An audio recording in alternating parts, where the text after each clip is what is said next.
आज से 5 साल 11 महीने 30 दिन यानी 2190 दिन पहले भारतीय अर्थव्यवस्था से जुड़ा सबसे बड़ा फैसला लिया गया था। 8 नवंबर 2016 को देश में नोटबंदी का ऐलान हुआ।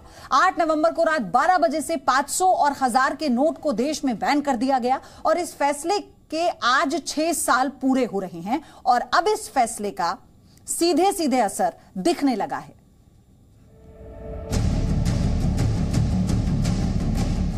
आज से 5 साल 11 महीने 30 दिन यानी 2190 दिन पहले भारतीय अर्थव्यवस्था से जुड़ा सबसे बड़ा फैसला किया गया था।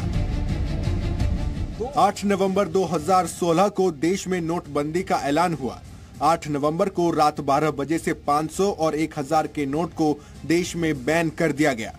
इस फैसले के आज 6 साल पूरे हो गए हैं और अब इस फैसले का सीधा सीधा असर दिखने लगा है। कृषि से हर दिन, हर महीने, हर साल, इतना ही नहीं आपके रिटायरमेंट के लिए भी पैसे कमाना है। फिर देरी किस बात की? फ्रीडम ऐप को अब भी डाउनलोड कीजिए।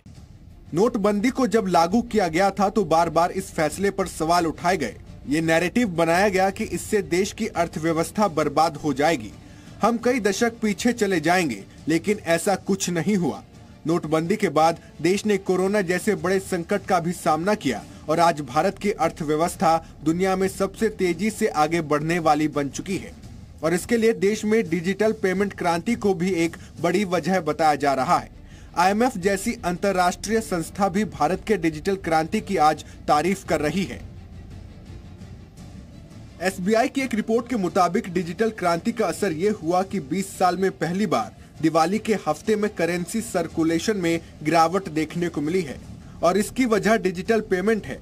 SBI की रिपोर्ट के मुताबिक इस साल दिवाली में करेंसी सर्कुलेशन में 7600 करोड़ रुपए की गिरावट आई है, जबकि 2020 में 43,800 करोड़ रुपए और 2021 में 44,000 करोड़ रुपए की बढ़त हुई थी।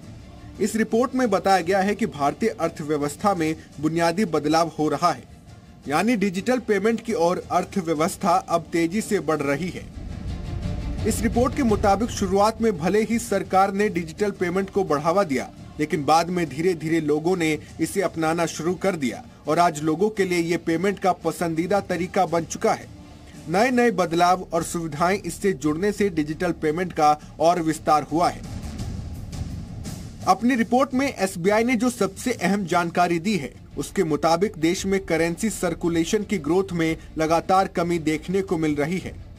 नोटबंदी से पहले और उसके बाद के सालों का SBI ने अपने रिपोर्ट में विश्लेषण किया है। इसके मुताबिक वित्त वर्ष 2016 में करेंसी ग्रोथ 14.9% थी। वहीं फाइनेंशियल ईयर 17 में करेंसी ग्रोथ निगेटिव में रहा, क्योंकि इसी साल नोटबंदी को लागू किया गया था, जबकि वित्त वर्ष 2018 में यह हाल के सालों में सबसे ज्यादा 37% था, क्योंकि नोटबंदी के बाद का ये पहला साल था। इसके बाद लगातार करेंसी सर्कुलेशन के ग्रोथ में गिरावट देखने को मिली। वहीं वर्ष 2019 में ये 16.8%, वर्ष 2020 में 14.5% था, जबकि वित्त वर्ष 2021 में फिर से करेंसी सर्कुलेशन बढ़ा और ये 16.6% हुआ। वजह कोरोना था, लेकिन उसके बाद फिर से गिरावट आई है और 2023 में इसके घटकर 9% होने का अनुमान है। सीधे तौर पर यह संकेत है कि नोटबंदी के बाद डिजिटल पेमेंट को काफी बढ़ावा मिला है। जी बिजनेस के मैनेजिंग एडिटर अनिल सिंघवी ने घटते करेंसी सर्कुलेशन और नोटबंदी के फायदे बताए। 5-7 साल पहले आप और हम जितना डिजिटल पेमेंट का इस्तेमाल करते थे, उसके मुकाबले में कहीं ज्यादा अभी कर रहे हैं। ई-वॉलेट्स, IMPS, डिजिटल पेमेंट्स, ये सारे के सारे UPI, इन सब तरीकों से पुरानी जनरेशन में भी और अब जो नई पीढ़ी आ रही है उनमें डिजिटल पेमेंट का प्रचलन बहुत तेजी से बढ़ रहा है, क्योंकि ये सुविधाजनक है, आरामदायक है और ट्रांसपेरेंट, पारदर्शी भी है। पेमेंट के लिए कैश की जरूरत नहीं है, ई-वॉलेट से सब कुछ हो रहा है, क्योंकि देश में अब हर कोई यही कहता है, कैश नहीं है, ई-वॉलेट से पेमेंट कर देता हूं।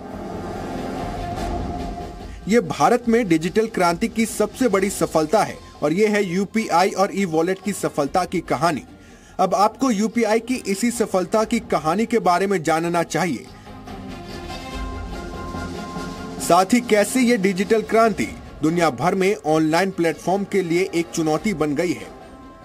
इस साल अक्टूबर में 730 करोड़ रुपए यूपीआई ट्रांजैक्शन किए गए और ये इसके लॉन्च के बाद का सबसे बड़ा रिकॉर्ड है। वहीं सितंबर में 678 करोड़ यूपीआई ट्रांजैक्शन हुए।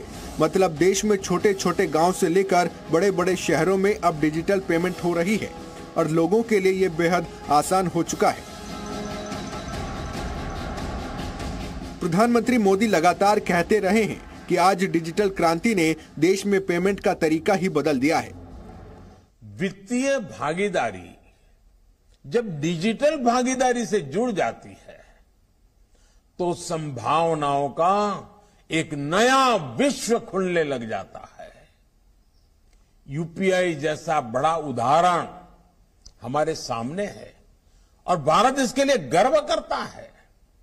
यूपीआई अपने तरह की दुनिया की पहली टेक्नोलॉजी है। पूरी दुनिया भारत में डिजिटल पेमेंट की तारीफ कर रही है और इसके प्लेटफॉर्म यूपीआई यानी यूनिफाइड पेमेंट इंटरफेस को अपने अपने देश में शुरू करना चाहती है। ब्यूरो रिपोर्ट, जी मीडिया। कृषि से हर दिन, हर महीने, हर साल, इतना ही नहीं आपके रिटायरमेंट के लिए भी पैसे कमाना है? फिर देरी किस बात की? फ्रीडम ऐप को अब भी डाउनलोड कीजिए।